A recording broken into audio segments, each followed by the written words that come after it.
Jorge Masvidal says he's not done yet.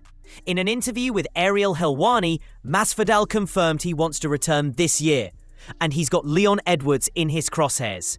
Masvidal wasn't impressed with Leon's showing against Sean Brady and echoed Dean Thomas's criticism that Leon is more athlete than fighter. He kind of gave up. I've always thought he's more of an athlete. Great athlete, but not a bite-the-mouthpiece kind of fighter. Colby Covington went full WWE again, claiming Paul Felder once got so drunk at a military base that he had to be handcuffed to a toilet. Felder finally addressed it on the Believe You Me podcast and set the record straight. I wasn't handcuffed to a toilet, but I did break one because I was mad.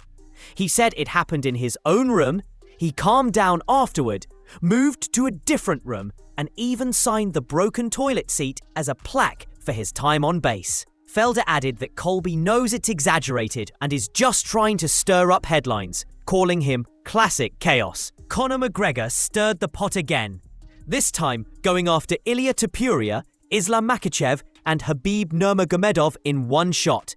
He posted a video on Instagram showing the 3 fighters' KO counts, 8 for Khabib, 6 for Ilia, and 5 for Islam, with the caption, 3 little staph infections. Classic McGregor. No fight date announced yet, but he's staying loud while on the sidelines. Costa versus Kopylov, targeted for UFC 317. Paulo Costa may finally have his next fight lined up. According to reports, he's expected to face Roman Kopylov at UFC 317 on June 28th. Costa's had a rough stretch lately. Just 1 win in his last 5, most recently losing a close split decision to Sean Strickland. Meanwhile, Kopylov is coming in hot, riding a 2-fight winning streak, including a TKO win over Chris Curtis.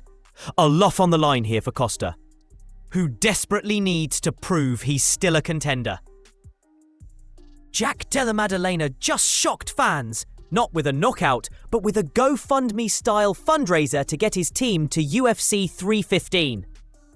In a now-deleted social media post, JDM partnered with the Riverton Bar and Grill, offering fans a chance to donate for a shot at sharing food and drinks with him before his title fight against Belal Muhammad. The reaction? Not great. A lot of fans are blasting the UFC, questioning why a title contender needs help covering travel costs. The heat didn't stop there. Belal Muhammad jumped in to roast JDM. He reposted an old quote from Jack saying, "Stoked the UFC has put their trust in me to save the division." Then clapped back with, "Just when I was going to donate to your fundraiser so your coaches can come enjoy Spirit Airlines." Ouch. Joe Rogan is catching serious heat online after saying he thinks strikes to the back of the head should be legal in MMA. During a recent episode, Joe said, "I don't even know if we should stop hitting people in the back of the head. It doesn't make any sense to me." That sparked major backlash on social media, with users saying he's out of touch, reckless, and just plain wrong. One reaction read, "Oh, so he wants them to die. Got it."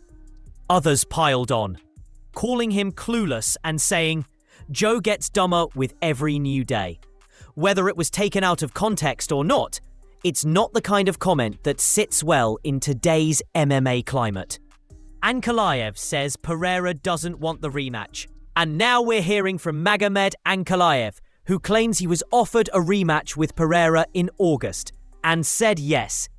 He posted, "I have a feeling you don't want the rematch after I agreed to August." This came after Joe Rogan mentioned Alex was dealing with both a broken hand and norovirus during the fight. Ankalaev seems ready to move on if Pereira's not game, but clearly feels there's unfinished business. Whittaker reacts to Pereira's broken hand rumours. Robert Whittaker just gave his take on the news that Alex Pereira fought with a broken hand in his loss to Magomed-Ankalaev. Whittaker said no one enters a fight 100%, but a broken hand is a big deal, especially for someone like Alex, who's known for his KO power. His excuses are very real. He didn't say them out loud, but they're real. That's his moneymaker.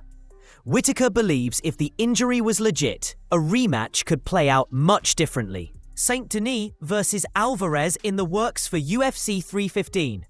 Another fight is being lined up for UFC 315 as Benoit Saint Denis is expected to face Joel Alvarez.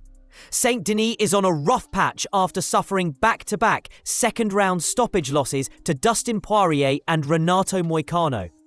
On the other hand, Alvarez is on a roll, having won 3 straight, including a first-round KO in December. For Saint Denis, it's redemption time. For Alvarez, it's a big chance to break into the top 15.